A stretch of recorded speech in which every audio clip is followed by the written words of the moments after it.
Hello and welcome to the eXilium YouTube channel. I'm Felix and I'm here to present you my 60 card Snake Eyes Kashtira deck. I played that over the whole format since Phantom Nightmare got released. I played, I think, 8 regionals over 2 months. I got top 8 twice. At the first regional I played the Dreieich regional and then at the hometown regional in Freiburg here. And the deck developed quite a bit over the time. I had a good friend Tim who was working with me on the list. And we changed a lot of things, and I think it's quite interesting to give you an insight from why we played some cards and why we played 60 cards in general, and how everything changed over the time frame. Okay, so I'll start with the Snaker engine. That's like the standard part of the deck, what everyone plays like the same. So we played 3 Snaker Ash, 1 Snaker Oak, 2 Flumberg. And now the special thing, I think at the very first regional I only played 2 Poplar in Dreieich, and it was okay. But I noticed that in 60 card you have quite some consistency issues. So I think in the end I played a 3rd Poplar. I don't know where it is at the moment, but yeah. Going forward in the format I played 3 Poplar and I was very happy with that because the consistency was needed. Then for the other cards of the engine, 3 Wanted, 3 Bonfire, and 3 Witch. That's nothing much to say, just like the best cards of the format. The normal Snake Eye deck is tier 0 for a reason, so we are playing all the good cards here. And then the one-offs at the end, we played 1 Original, 1 Temple, because those are the cards you can search with Poplar and set with the Princess. And then Jet Synchro and 1 for 1. I played the Synchro combos since the beginning. I thought about playing without Synchros, but there at the beginning the Savage and Baron were way too strong. And since I was playing Kashtira cards, the Jet Synchron was like harmonizing very good with the Kashtira cards. And even going forward, like in the new format, I'm gonna play the Synchro version. So those cards were all mandatory. Now we are coming to the more interesting cards, why I played 60 cards and why I like this deck so much. I decided to play 3 Whereafter. So it's basically an extender that can search you Poplar, so basically Bonfire 2.0 if you just start with Snaker Ash and you get handshopped. But you can also search one of my favorite cards, and that is Magician Souls. And the reason why I played Magician Souls is that you have more extenders, and basically Snaker Ash, or way to Snaker Ash, and the way to Magician Souls is the same combination as Ash and Twitch or Ash and Wanted. So you have the full Synchro combo. And I didn't play that in the first tournament, but later we also played 3 Small World. Because yeah, it's more consistency. You can also search hand traps, you can search tech cards, and the card worked very good for me. Then we played Kashtira cards. Towards the beginning I was playing a bigger package, so at first we played 3 Fenrir, a 3rd Unicorn I don't have at the moment, Terraforming, 3 Field Spell and 1 Kashtira Birth. But the format developed a little bit, and I noticed that people are playing more and more Droll Lockbird, and you don't want to brick on multiples of those cards. So towards the end of the format, I was cutting the Terraforming, I was cutting 1 Planet and 1 Fenrir, 1 Unicorn, and I think at the end I only played like 2 of each card, and the Birth you need to search. But yeah, the Kashtira cards are really awesome in general. Towards the end of the format, more and more people played this card, but yeah, it worked very good for me. Then, depending on the build, I played with hand traps or with board breakers, and with hand traps I also played some anti-hand trap cards. So if I played hand traps, I was usually main decking 3 Crossout Designator together with Called by the Grave and Triple Tactic Talents. As you can see, I played sometimes the Talents in the side deck for going first. But yeah, those cards are really good if you play many hand traps, and I can also show you what hand traps I played. Because the idea was with 60 cards I can see many hand traps, especially going second. I was sometimes even siding Gamma and Delta, so pause that and can have up to 35 hand traps. But in the main deck I was playing 3 Veilers, 3 Imperm, 3... the Explosions. 3 Ghost Ogre. I was playing this card more towards the end of the format and going forward in a new format. I think it's really, really good. but it's a bit matter dependent. It was really good against Voiceless Voice.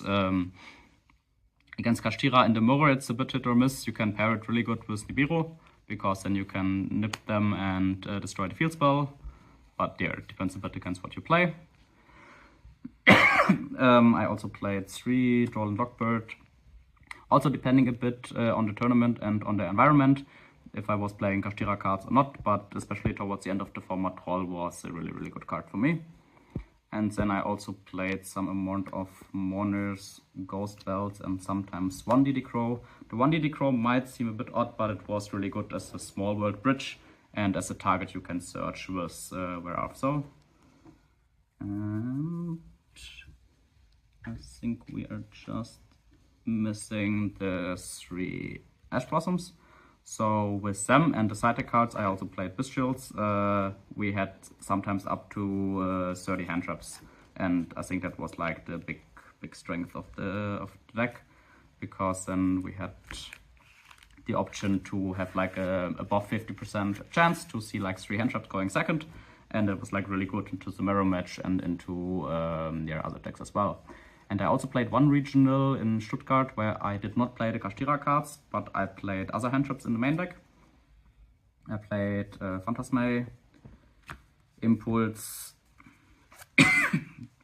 and more Bestials. And then yeah, the Bestials, I think in the list I played at the Stuttgart regional, I even played 6 Bestials with Baldrake as well. But yeah, I noticed the Kashtira cards are just way better, so even though it's a nice idea and Impulse and Phantasme are one of my favorite cards and they're a lot of fun, in the end it was not needed, or it was not better than playing the Kashtira cards. So those are also hand traps. Then I'll come to some breakers, because the more and more the format developed, I noticed that yeah, the hand traps are good and they pair very well with the Kashtira cards. It's not so much fun to play a lot of Snake Eye Mirrors and just having hand trap wars, and it's like comparing hands, and especially with 60 cards you're having more like a disadvantage because your deck is not as consistent as the usual 40 card version. I decided to play some hand traps or some unusual cards who were more fun, and they caught some people off guard, so I think it was really good. I played the Talents, also like anti-hand trap cards, but also like a really good board breaker. Then we played 3 Forbidden Droplet alongside 3 Chalice and 3 Enemy Controller. And since I was not playing Crossout Designator or Called By in that list, I was playing Zoravis as the anti-hand trap card. I can search that with Small World, or it's a good Small World bridge. It's dodging Imperm, so something that's even better than Talents going first, because in the hand trap build I had many games where I go first, I have Talents, I have Engine, I get Imperm, and I pass, and the Talents is useless in my hand. So Zoravis was a really good card in that regard for me. And yeah, the breakers were like really good. It made the going first board a bit weaker. But I think with like the combo cards, the Kashtira cards, the Ducat combo into the Synchros, you already have a really good going first, and the breakers were like improving my going second a lot.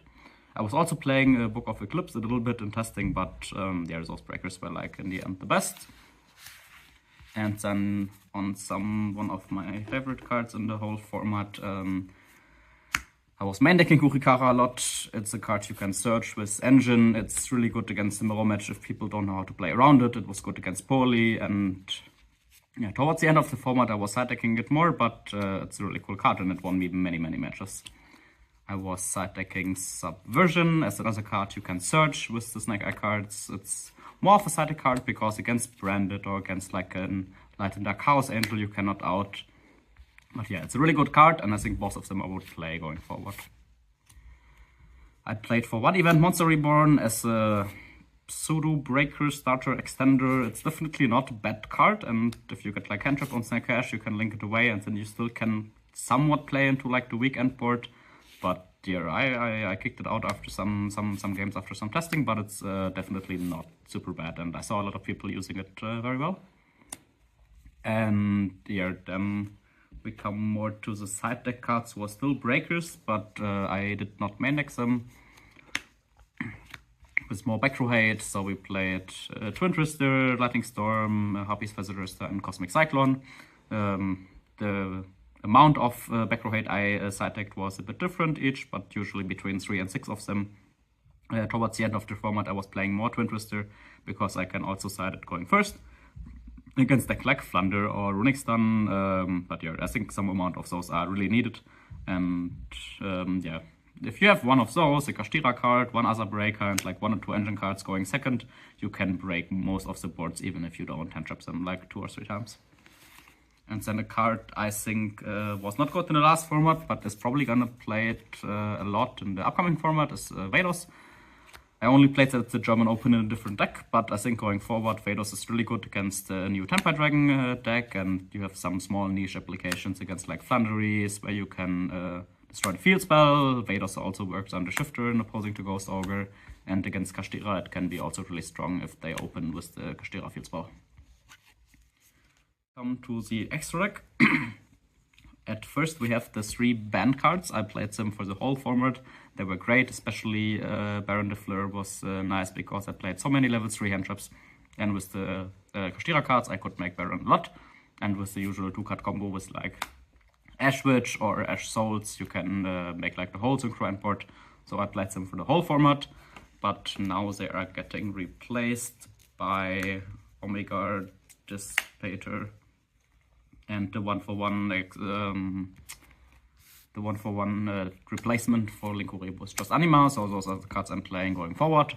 But yeah, the deck is not weaker after the battle list as people thought at the beginning, and yeah, the formal synchron is just part of the combo. Sometimes it's part of the endboard, sometimes you make Baron on your first turn. It always depends on what you have, but yeah, those cards were really good.